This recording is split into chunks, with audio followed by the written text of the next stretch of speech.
Populasi Israel adalah 9 juta. Musuh utama Israel adalah Palestina, Iran, Suriah, dan Lebanon yang jumlahnya hampir sama, yaitu sekitar 120 juta orang. Ini adalah daerah terpanas di planet ini, dengan 10 perang skala besar dalam waktu kurang dari 70 tahun.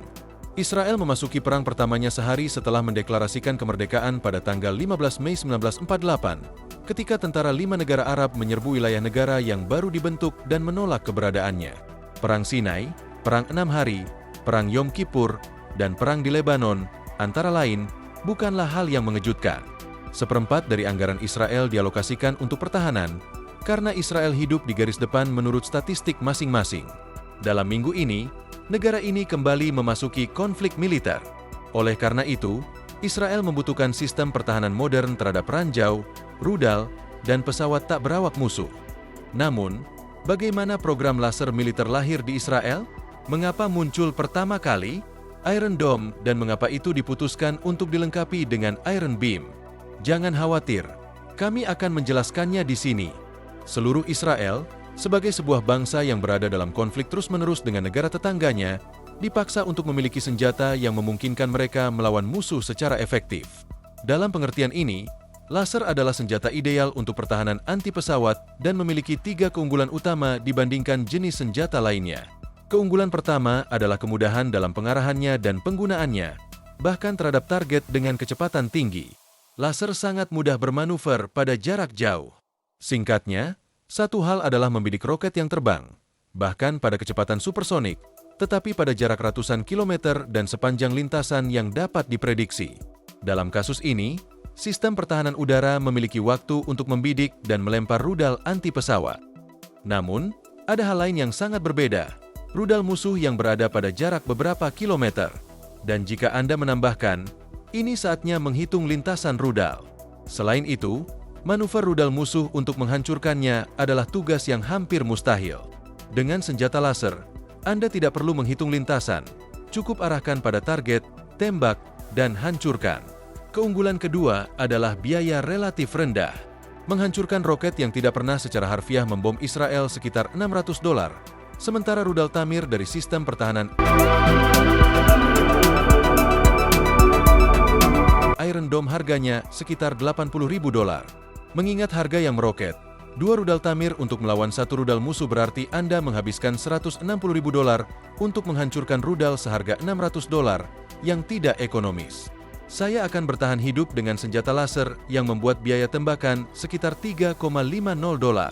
Begitulah kira-kira harganya.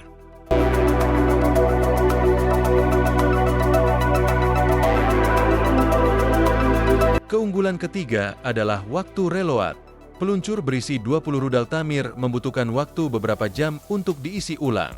Selama ini, sektor yang dilindungi oleh baterai ini menjadi praktis tak berdaya saat laser menyala.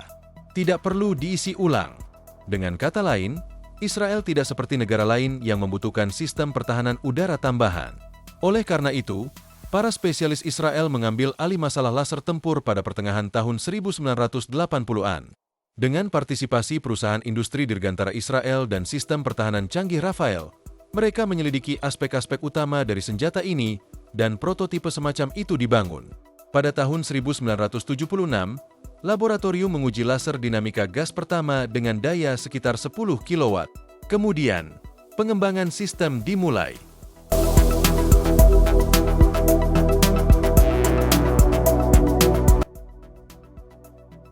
Berdasarkan hasil penelitian, para ahli menyimpulkan bahwa laser tempur dengan fitur pertahanan rudal hanya bisa diciptakan di masa depan yang jauh dan hanya dalam keadaan yang menguntungkan. Ini tidak salah. Usaha kedua untuk membuat senjata laser di Israel dilakukan 20 tahun lalu setelah. Pada pertengahan tahun 90-an, tepatnya pada Juli 1996, Amerika Serikat dan Israel sepakat untuk mengembangkan proyek bersama untuk kompleks laser energi tinggi bergerak. Proyek ini menerima sebutan resmi MTH, Mobil Taktis Energi Tinggi Laser. Tujuannya adalah untuk menciptakan kompleks laser untuk pertahanan rudal jarak pendek. Kompleks ini didasarkan pada laser kimia yang menggunakan deuterium fluorida, dengan asumsi bahwa produk ini akan berkembang menjadi daya hingga 2 MW. Daya ini cukup untuk menghancurkan proyektil artileri dan roket tanpa pemandu dalam penerbangan. Pada saat yang sama, laser itu sendiri membutuhkan serangkaian peralatan tambahan untuk memastikan kinerja dan penyelesaian misi tempur yang ditugaskan. Namun, pengembangan proyek tersebut disertai dengan kesulitan besar. Tanggal penyelesaian untuk berbagai tahapan terus berubah, dan meskipun selama tes tahun 2000 hingga 2001 kompleks itu berhasil menghancurkan 28 rudal tanpa pemandu dan 5 peluru artileri yang bergerak, kompleksitas dan biaya tinggi menjadi masalah. Oleh karena itu, pada tahun 2005, Israel mengundurkan diri dari proyek dan beralih ke pengembangan sistem pertahanan anti-rudal Kipat Barzel, lebih dikenal sebagai Iron Dome, yang menghancurkan target dengan bantuan rudal pencegat. Sekarang, setelah 20 tahun, upaya ketiga dilakukan untuk membuat senjata laser. Pada tahun 2014, perusahaan Rafael Systems mempresentasikan proyek baru dari sistem pertahanan rudal yang disebut Keren Barzel atau petir besi.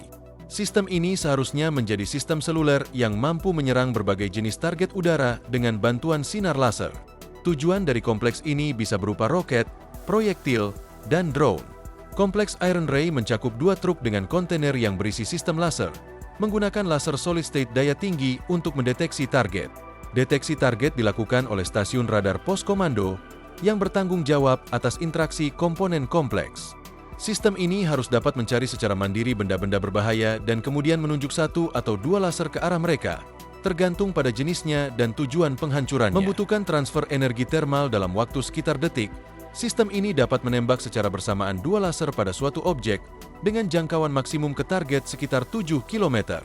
Pengembangan petir besi berakselerasi dengan tajam menghadapi meningkatnya ancaman rudal, terutama ketepatan Hizbullah pada bulan Desember 2018 di perbatasan dengan Lebanon, serta serangan Hamas yang terus-menerus. Departemen Pembangunan Senjata dan Teknologi Palestina, yang dipimpin oleh Danny Gold, mengkoordinasikan semua pekerjaan dalam pembuatan senjata laser. Biaya program ini bernilai beberapa miliar dolar. Meskipun program ini bersumber dari industri yang diklasifikasikan, para pengembang mengklaim telah melampaui hambatan signifikan yang sebelumnya dianggap menghalangi proyek semacam itu. Pertama-tama, mereka berhasil menciptakan laser yang dapat berfokus dengan cepat dan akurat pada target.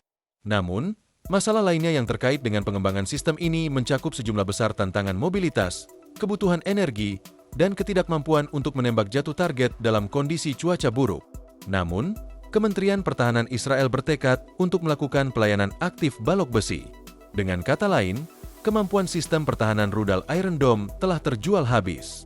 Sejak mulai beroperasi pada tahun 2011, sistem ini telah menyadap sekitar 2.000 rudal. Selama konflik terbaru di perbatasan Gaza, sistem tersebut berhasil mencegat 75% dari rudal yang diprediksi oleh militer. Jika ketegangan semakin meningkat, mereka bisa menembak hingga 100 rudal sehari, dan Iron Dome jelas tidak akan mampu mengatasinya. Kargo tersebut dan seluruh cadangan rudal akan cepat habis. Pada 8 Januari 2020, Israel mengumumkan kemajuan penting dalam pengembangan senjata laser yang sudah diuji coba di tanah di jalur Gaza dengan tingkat intersepsi mendekati 100%. Taktik penggunaannya juga diperjelas. Sistem pertahanan rudal laser akan beroperasi pada jarak pendek dari beberapa ratus meter hingga beberapa puluh kilometer. Dalam hal ini, biaya mencegah target hanya akan beberapa dolar dibandingkan dengan ratusan ribu seperti di Iron Dome. Mereka berjanji untuk menempatkan sistem dalam keadaan waspada pada tahun 2020 yang sama. Namun, sampai saat ini, belum ada berita lebih lanjut mengenai hal ini. Diyakini bahwa hal ini dikarenakan kerahasiaan program ini.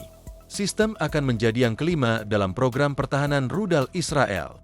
Israel mengklaim bahwa bersama dengan sinar besi, mereka sedang menguji 2 sistem tempur laser lainnya. Yang pertama dirancang untuk dipasang di truk atau kendaraan lapis baja, dan harus memberikan perlindungan untuk unit dalam radius 3 hingga 4 km dari serangan mortir, roket, dan kendaraan udara. Pengujian di lapangan dijadwalkan mulai pada tahun 2025.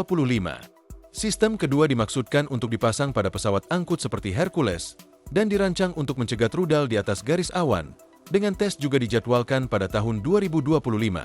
Israel telah menunjukkan video berikut adalah pengujian sistem udara serupa dilaporkan bahwa laser dapat beroperasi dalam kondisi meteorologi apapun. Kabut tidak akan menjadi hambatan bagi Israel untuk kembali menegaskan reputasinya sebagai salah satu pengembang utama sistem persenjataan modern. Negara kecil ini telah berhasil mengatasi tantangan yang dihadapi oleh pasukan militer, berhadapan dengan kekuatan yang jauh lebih besar, serta sistem pemodal yang jauh lebih besar. Kami ingin tahu pendapatmu di bagian komentar tentang sistem pertahanan laser baru ini. Terima kasih telah menonton video ini. Sampai jumpa di video selanjutnya.